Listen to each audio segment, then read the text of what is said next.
Hoy vamos a hablar además de dos palabras, que es la vida y la muerte, porque parece ser, y además siempre es algo que se improvisa, ¿no?, cuando hablamos de ello, porque es dejar al alma que hable y llegar a las conclusiones que lleguemos, ¿no?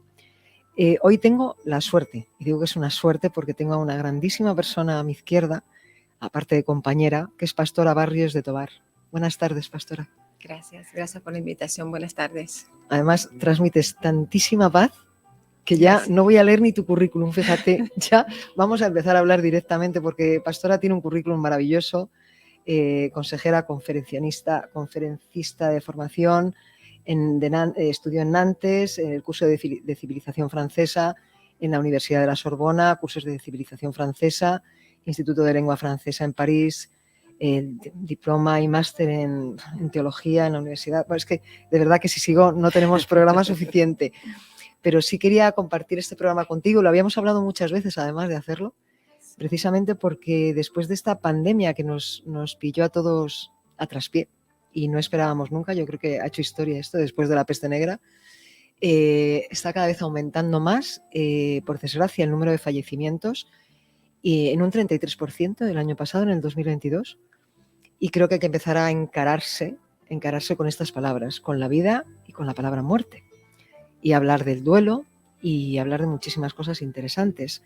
Entonces, bueno, yo quería empezar a hablar del concepto que tú tienes o de cómo ves la llegada aquí, porque todo tiene un motivo de por qué estamos aquí.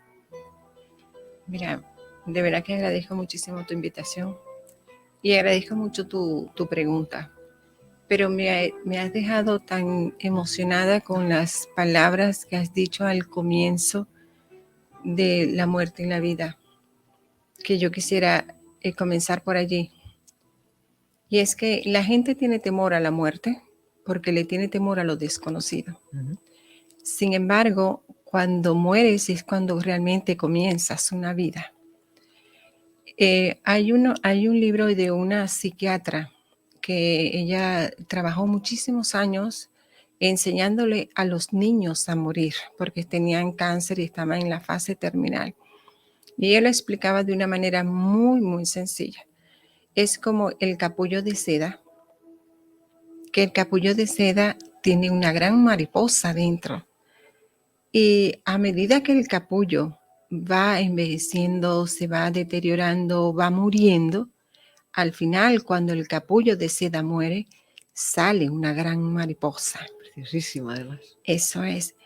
Entonces, eso es exactamente en nosotros.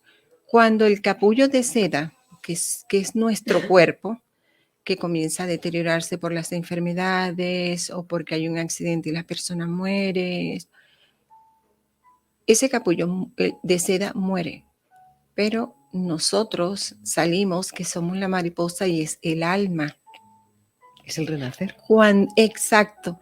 Entonces, cuando tú renaces, allí no hay enfermedades, no hay tiempo, no hay limitaciones. En un momento dado, hubo una señora que murió en silla de ruedas. Ella estaba en silla de ruedas y regresó. Y lo que se llama ese momento en que la gente revive, ¿no? Y ella decía que cuando ella se consiguió en un lugar tan precioso y hermoso, ella bailaba. Que era precisamente lo que no podía hacer estando aquí, en este disfraz. Eso es. Entonces, no hay que tenerle temor a la muerte, porque cuando tú mueres es cuando realmente vives, es cuando pasas a otro, es como que te mudaste de casa. Así es. Has abandonado tu cuerpo porque tu cuerpo ya está deteriorado, pero tu alma vive. Entonces, sí, inclusive se dice que el alma se comunica con las personas que deja. Fíjate que a veces hay momentos en que las personas mueren en una sala de operaciones. Uh-huh. Y ve cuando los doctores están operando y todo esto. Desde arriba. Exacto. Y luego también hay que la persona ha muerto, suponte tú, en Japón, y la madre vive aquí en España. Cuando la madre lo está invocando, que está hablando con él, no hay distancia, no existe la distancia. esa persona está al lado de la madre. Y mira tú que la distancia terrenal que hay. Exacto, es la distancia terrenal que para ese momento tu alma no muere, muere tu cuerpo, muere lo que ya se ha ido deteriorando, pero tu alma no muere. Entonces cuando tú ves que Javier ha fallecido su cuerpo, pero su alma está entre nosotros. Él nos sigue mirando. Esas palabras tan bonitas que tú has dicho, Él las ha escuchado. Todas. Entonces, es súper emocionante el saber que no mueres. Y es curioso porque todo lo que dices además es poema, es un poema real. Porque en los colegios desde pequeños, como hizo esta psiquiatra en su momento, psiquiatra has dicho, sí. ¿Por qué no nos educan? Porque yo creo que nos educan en el miedo. Nos educan en el miedo, en lo que tú has comentado al principio, la muerte es terrible, pero yo siempre he tenido, desde que era una niña, he tenido un concepto de la muerte, yo me sentía como un perro verde, porque yo en ese momento, cuando era más joven, fui enfermera 15 años de mi vida, y yo le decía, no, si es que si lloráis, estáis siendo unos egoístas, porque esa persona se ha marchado y estáis llorando por vuestro dolor, no por la persona que se va. Bueno, yo he tenido múltiples discusiones con mucha gente por decir esto, pero es lo que siento. Sí, pero fíjate, Lourdes, que eso está inclusive comprobado, totalmente constatado por esta psiquiatra. Yo al final te voy a dejar el nombre de esta psiquiatra, que en verdad que ella todo lo documentaba. O sea, no fue que ella pasó toda una vida estudiando lo que era la muerte, porque como acompañaba a las personas a morir, había personas que regresaban y luego contaban lo que habían vivido. Sí, porque es curioso, porque yo me acuerdo que hace muchos años esto también lo hablábamos entre compañeras y decíamos, ve lo mismo una persona en un pueblecito de Perú que en un pueblo de Córdoba. Sí. ¿Cómo es posible que las mismas personas, estando en diferentes puntos del mundo, cuenten la misma experiencia cuando han estado, digamos, al otro lado? Yo me lo imagino como un Matrix, incluso si extiendes la mano y la abres, porque no puedes traspasar, pero no existe el tiempo. Sí, eso es. Inclusive, mira, para aquellas personas que no han podido despedirse de un ser querido o el ser querido ha muerto y no han logrado tener una conversación del perdón, de reconciliarse, esa persona, esa alma está cerca de ti. Si tú haces las paces con esta persona y le dices cuán arrepentido estás de no haber aprovechado el tiempo para pedir perdón, para decirle cuánto le amabas, porque a veces decimos cosas o hacemos cosas no desde nuestro sentimiento, sino de nuestra ira o de nuestro malestar. De la gestión de la emoción que no sabemos gestionar. Exacto. Entonces, todavía, aunque ya la persona físicamente no está, tú puedes hablar con esa persona y ponerte en concordia con ella, pedirle perdón, decirle cuánto le amabas, cuánto le extrañas, porque te hace falta porque claro, sabemos que está su alma, pero su contacto físico te hace falta. Pero eso nos tendría que dar una visión, yo creo que muy, muy importante, de cómo nos comportamos en vida. Yo no he entendido nunca a esas personas que en vida no... Es que iba a decir una cosa que es mucho más dura y no creo que a nuestros oyentes les guste escucharlo. Pero hay muchas personas con un egoísmo brutal que en vida, entre el ruido diario y lo que tenemos que hacer, las cosas que tenemos que hacer durante el día, no decimos un te quiero fácilmente o no estamos atentos a nuestros seres queridos. Y de repente fallece y nos volvemos como terriblemente débiles. Y yo creo que es precisamente por lo que dices tú, por todo lo que nos ha faltado de hacer y decir. Eso es. Sí. Fíjate que inclusive las personas que han fallecido, cuando llegan ya realmente se dan cuenta que han fallecido, se ponen a mirar lo que han hecho en la vida. Perdón. Una vista atrás. Exacto, una vista atrás y posiblemente no le dedicaron tiempo a lo que realmente valía, a lo que realmente porque no, al final de la vida no es lo que hayas construido materialmente lo que te vas a llevar o lo que vas a dejar como legado. ¿Qué vas a dejar como legado? El amor que tú has podido tener por tus familias, por tus amigos, por lo que has hecho. Por ejemplo, estábamos hablando ahorita de que esto que tú haces lo haces por amor, porque te gusta, porque te place. Entonces, hay tantas cosas que al final de tus días tú dices, se me ha ido la vida en algo vano, en algo que no Totalmente merecía de la acuerdo. pena, que no abracé a mis hijos, que no le dediqué tiempo a mi mujer, que no le dediqué tiempo a lo que realmente es el valor. Lo importante es cómo te recuerden y cómo tú te puedas sentir satisfecho contigo mismo en lo que has hecho en la vida, En la en los vida. años que has transcurrido. Bueno, es curioso porque antes hablábamos, antes de entrar, yo decía que todo el mundo supuestamente tiene un propósito de vida, pero yo creo que tampoco hay que estar todo el día pensando qué propósito es, porque en el fondo yo creo que lo más importante en el mundo lo acabas de decir tú ahora.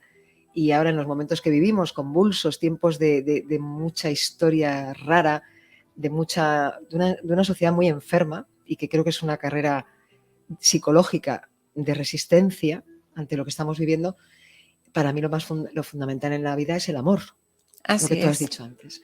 Entonces, yo siempre he pensado que éramos eslabones. Estamos unidos unos con otros. Sí, O sea, claro. todo depende, esto es como un efecto dominó. Sí, Tú haces algo y repercute en otra persona que a lo mejor no sabes ni quién es. así es. Así es. Fíjate, cuando tú hablas del propósito de la vida, se debe entender que hay un ser supremo que creó el cielo, la tierra, los mares, los peces. Nosotros somos creación y somos creación del amor, porque somos creados por amor y somos esencia del amor. Entonces, cuando entendemos eso, vemos que nos puede guiar en la vida algunas motivaciones buenas o no tan buenas. Si tu motivación es ayudar a la gente, si tu motivación es tender la mano al necesitado, porque no necesariamente puedes llevar las cosas al término material. Hay gente que necesita un abrazo. Mira, Eso no tú, tiene precio. exacto, mira, e inclusive no sabes ni siquiera quién necesita un abrazo.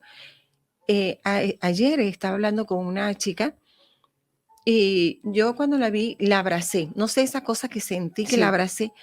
Y luego cuando se despidió de mí, me dice, tú no sabes lo lo que me ha reconfortado. reconfortante que ha sido tu abrazo. Necesitaba que alguien me abrazara.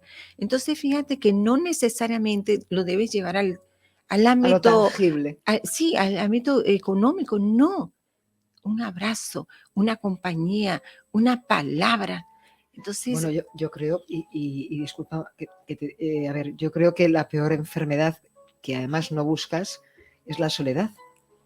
así es. Entonces, en una sociedad donde la soledad es ya una enfermedad, tú dices, ¿cómo puedes ayudar? Porque yo pienso en las personas que solo miran lo material, es evidente que el dinero ayuda, el dinero viene bien para vivir, pero cuando tú solo te basas en el dinero y en lo tangible, yo creo que esas personas en el fondo tienen un sufrimiento interno brutal.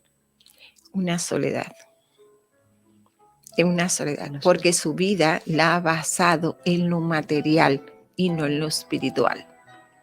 Entonces, cuando las personas, por eso que te decía que depende del sentido que tú le des a tu vida. Nosotros nacimos con un propósito, ciertamente.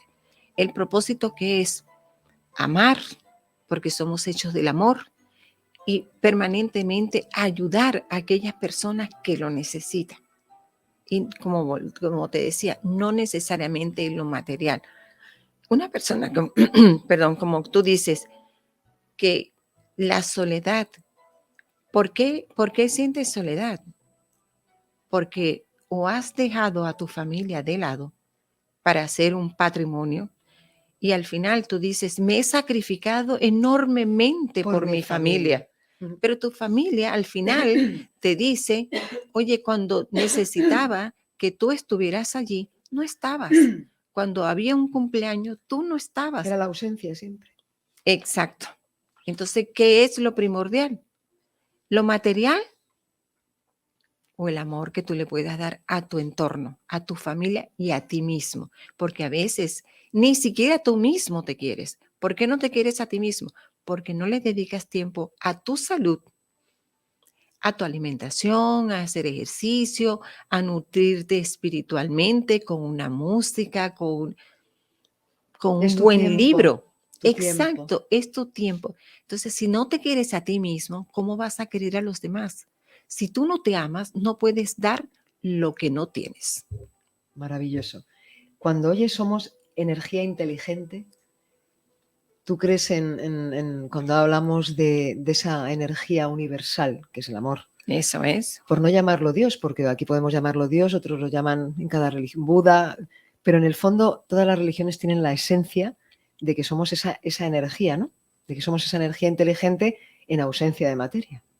Exacto. Que volvemos Exacto. a lo que has hablado tú al principio. Eso es. Esto es un disfraz, el cuerpo es un disfraz, unos más bonitos, otros más feos, depende de quién haga el concurso, pero cuando te marchas, nace la mariposa. Exacto. Has dejado el cuerpo, lo físico, pero el alma no muere. El alma, entonces por eso es que dices, has muerto materialmente, pero no, tu alma sigue viva. Entonces es muy difícil para la gente que no cree, que no tiene fe, que posiblemente dice, bueno, es el universo, es una fuente, esto. Pero cuando sabes que tú fuiste creado Para. allí, entonces sí sabes que hay vida después de la muerte.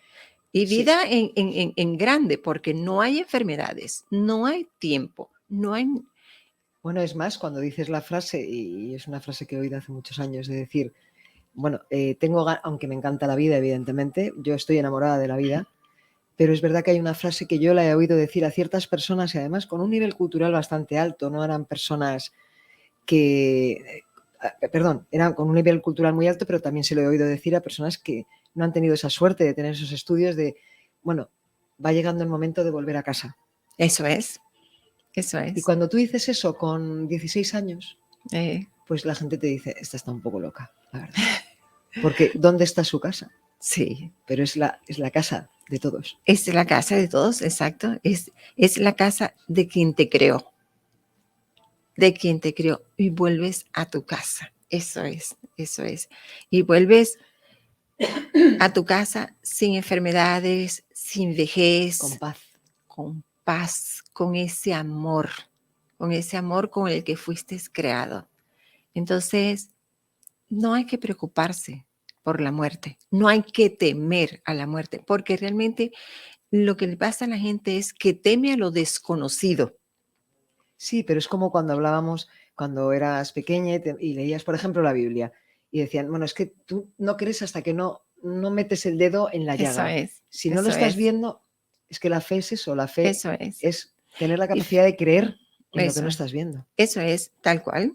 Y la cantidad de señales que hay. Pastora, ¿cuántas señales hay en este ruido que tenemos diariamente? ¿Cuántas señales hay que nos enseñan todas estas cosas y no las escuchamos? Bueno, porque no crees. No crees. Y te digo algo todavía más.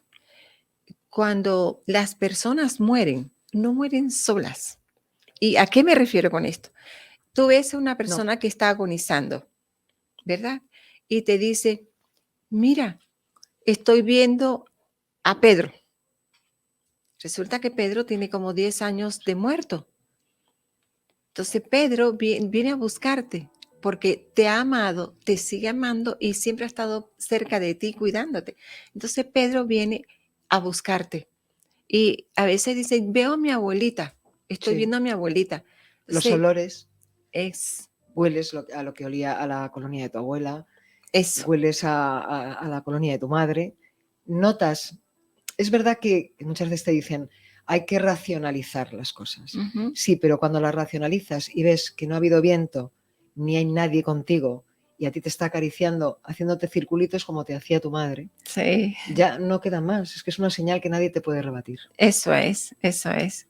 Entonces, mira, cuando tú comenzaste a hablar fueron tus palabras tan emotivas, tan bellas. A mí me tocaron mi corazón, primero porque me parecía, es una persona noble de corazón, que nunca le hizo daño a nadie, que era puro amor, pura bondad. Entonces esas palabras tuyas fueron tan apropiadas para él que quise comenzar hablándote justamente de que... Casi puedes notar la colleja en la cabeza. Pues seguimos con este tema tan interesante, porque además es un lujo hablar contigo, de verdad. Gracias. Pastora. Con nuestra psicóloga danzarina, como digo yo, Sí. Porque fíjate lo que has dicho tú, la señora de la silla de ruedas, lo primero que hizo fue bailar. Yo, aparte de tener a Pastora aquí hoy, porque es una persona a la que admiro muchísimo, y yo no le hago la pelota ni a mi padre, es porque es una mujer con mucha decisión, tanto profesional como personal. Y tú sabes por qué te lo digo. Gracias, gracias. Porque tú has podido llegar a esta conclusión y ser capaz de decir tantas cosas y enseñar tantas cosas, porque tú lo has vivido en tus propias carnes, que es el peor y el mejor ejemplo. Así es. Mira, nosotros hace varios años ya no conocía tanto de esta señora, de esta psiquiatra Elizabeth Kubler, que lo recomiendo. Yo te voy a recomendar el libro. Hace muchos años murió de forma inesperada nuestra hija de 17 años en un accidente, estudiante de psicología, una niña brillante. Y claro, la vida nos cambió como no tienes idea. Fue algo que se derrumbó en nosotros y nos costó muchísimo, muchísimo. La muerte de un hijo no se supera, ni la de un familiar, pero la de un hijo no se supera, pero se aprende a vivir con ello. Eso es lo importante. Entonces, no te puedes saltar ninguno de los pasos o de las situaciones que vives en cada etapa del proceso del duelo. El primer proceso es la no aceptación, la negación. No puedes creer que te está sucediendo eso. No puedes aceptar que tu hijo, que acabas de ver, porque nosotros nos despedimos de nuestra hija a las 9 de la mañana, a las 10 había muerto. Ese es algo que tú dices que imposible, no cabe en tu cabeza. Es una irrealidad absoluta. Exacto. Luego de allí, de ese proceso que dura unos cuantos meses, pasas a la rabia, a la ira. ¿Por qué? ¿Por qué? ¿Cómo fue posible que esto pasara? De allí, que pasa un tiempo también, pasas a lo que llamamos la depresión y el engañarte. Y si yo hubiera hecho esto, y si hubiese hecho aquello, y si responsabilidades. Y si no existen. Y si yo me hubiera ido con ella, y si yo la hubiera pegado, y si yo... No, pasó. Simplemente... Y luego llega la depresión bueno, yo llegué a 35 kilos. La gente pensaba que era anoréxica.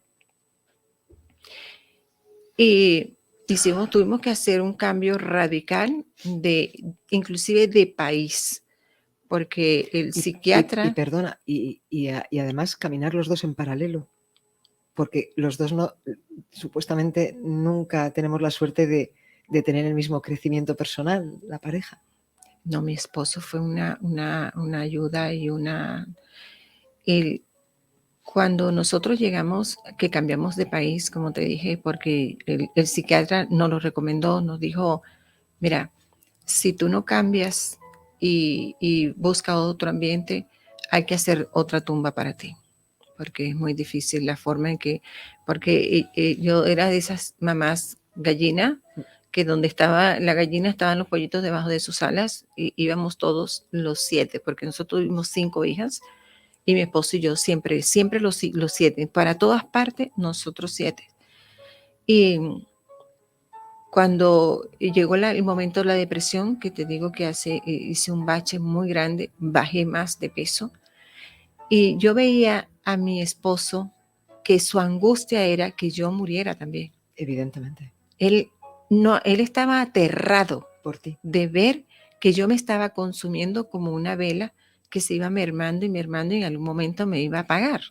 Entonces yo veía el sufrimiento y veía el sufrimiento de mis hijas, pero yo no podía. Yo era No que tenías fuerza. no, yo no sabía cómo salir de eso. Y te voy a decir algo que fue lo que me ayudó. Me creas o no, bueno, fue mi vivencia. Un día salí de mi casa. Yo vivía, iba a una reunión y me quedaba más o menos 50 minutos porque había mucho tráfico en ese momento. Saqué mi carro del garaje, iba poco a poco por la autopista, me demoré bastante en llegar y lloraba, pero a convulsión. Lloraba, pero desesperada, con un dolor y un llanto desgarrador que me salía del alma. Cuando estacioné, yo clamé a Dios y le dije, Señor, si tú no me ayudas, yo voy a morir. No sé cómo continuar. No sé cómo hacer. Tú me la diste, tú me la quitaste. Pero ahora ayúdame. Ayúdame porque voy a morir. Y a partir de ese momento, mira, mi vida dio un cambio radical. Me fui recuperando poco a poco. No me recuperé de inmediato, pero poco a poco fui evolucionando, poco a poco fui... Y yo te puedo hacer una pregunta, fíjate si te he creído. ¿Desde dónde lo pediste? Desde mi corazón, desde mi ser, desde mis Desde las entrañas, con toda mi fuerza, con todo mi ser, con un dolor que Dios tuvo que haber visto mi dolor, ese dolor de madre, que no hay dolor más grande que el ver perder a un hijo. Es antinatural. Los hijos entierran a los padres, pero los padres no entierran a los hijos. Te digo que te he preguntado que de dónde, porque normalmente cuando dices, es que yo pido esto, pero ¿desde dónde lo pides? Cuando lo pides desde donde es. Así es. Sucede. Así es.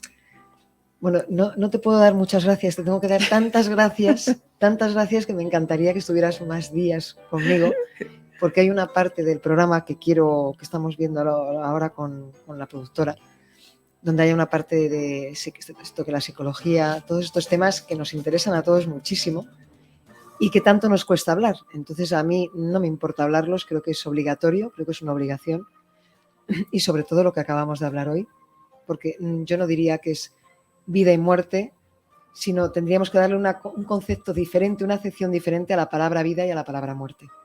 Así principio. Principio. Eso es. Principio. Entonces,